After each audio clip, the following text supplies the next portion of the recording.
Hoi, there was a massive info drop for New World today, so much that I can't even fit it in a single video. But I want to start with the most spicy part of this, which is the community Q&A the devs did, where they actually answered a lot of relatively harsh questions. And they gave us pretty precise answers, so let's talk about it. The first one were general complaints about the roadmap and the lack of PvP content on the roadmap as well. They said that their team is actually slightly larger than it was in 2022, so they're not downscaling, and they are planning to do as much or more content and new features in 2023 as they did in 2022. They also said that they have some other things planned but are not ready to share them yet, and only shared the ones that they're super confident in completing within their time frame. So basically they want to avoid another leaderboard situation, which came out delayed. Speaking of leaderboards, the leaderboards are now planned to come out in February before the next major release. They were not on the roadmap because they basically didn't consider them part of the spring update or whatever, but either way, they are still planned to come soon. I will say that while this sounds promising, having as much or more content as in 2022 isn't exactly the biggest hype creating statement either.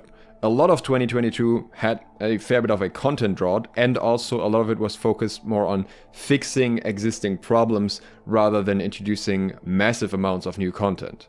But there's obviously a big exception to that, which is Brimstone Sands.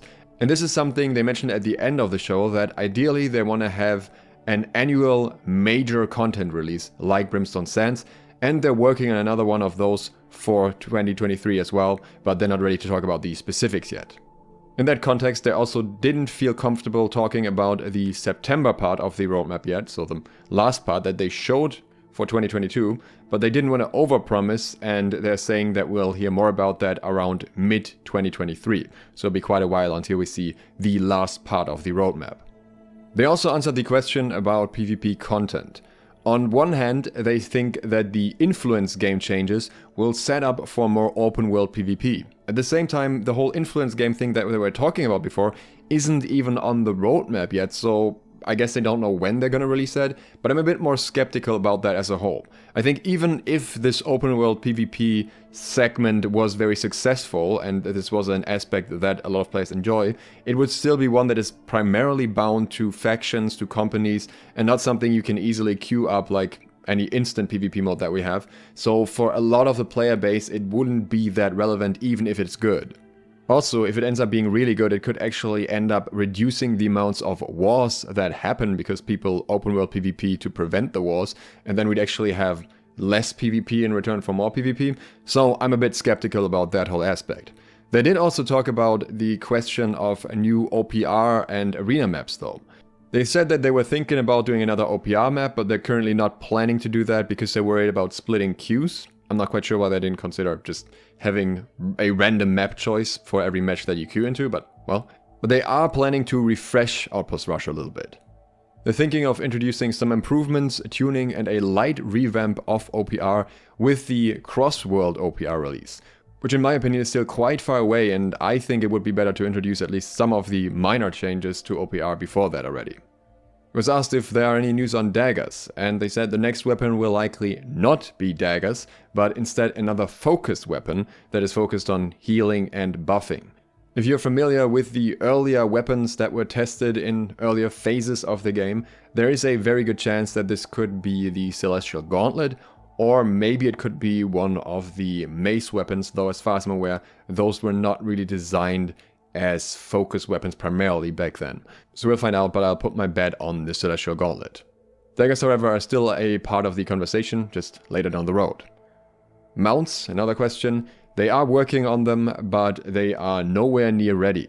They also mentioned that when they come out, they will probably be tied to a trade skill somehow. On the question of fresh start server merges, they now directly say that they have plans to merge them.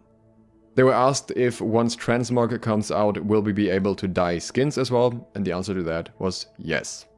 One of the complaints that was made was that there are too many mutation levels at the moment, making it hard to find groups for them. They agree with this and plan to squash them to make matchmaking easier, so having less mutation levels likely, and then just scale the difficulty between those. They are planning to bottle this change up with a few other changes, and it sounds like they're planning to bottle this one in particular up with leaderboards, which would mean we'd probably see mutation changes in February already. A part of the feedback they received was that they should focus less on seasonal events and more on the game itself. They said that seasons are built by the content team and are unrelated to other things like cross-world OPR, set storage or transmog, which is made by specialists, so that's not something that can be moved around easily. I want to emphasize that they once again said set storage here, not gear sets or anything like that, which once again makes me think that our gear sets or whatever we're getting will be somehow in the storage or maybe even in our houses, and probably not what most people would prefer. I could be wrong here, but they are specifically using the words set storage very, very often, so yeah, I have a feeling that it's not going to be ideal, at least in the beginning. Also, they said that when they return events, they try to make small adjustments to them to give us something new to do, which I suppose is something that takes relatively little effort for an additional piece of content that new players haven't seen yet. What they were also asked was if the Forged in Eternum show will replace the dev updates, and Forged in Eternum is, alongside other things, this Q&A as well. They said no, these are supplemental to share internal discussions that they're having with the team, so that we get a bit of a better insight in that, and I think that's a good idea. But they also said that dev updates are not guaranteed every month, because in the past they had issues where they basically end up repeating things that we already know, and they want to avoid that.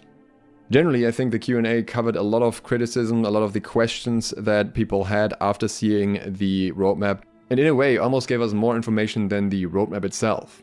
I hope they continued on this path and give us this level of transparency, because honestly it's very refreshing to see.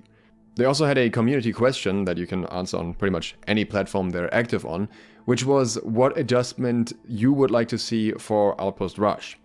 Now, in my opinion, there are a lot of things going into that, because I think Outpost Rush could see many improvements to PvP, PvE, especially to the stability as well, which is something that's more difficult to do, but that game mode for me personally is more laggy than any other game mode in the game by far, sometimes even more laggy than Wars, so that's extremely weird.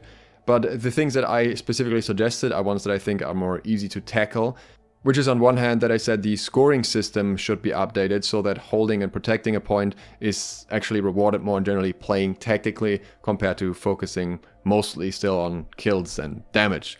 And also I suggested having more obstacles and barriers in the open spaces to balance OPR a little bit more when it comes to melee versus ranged.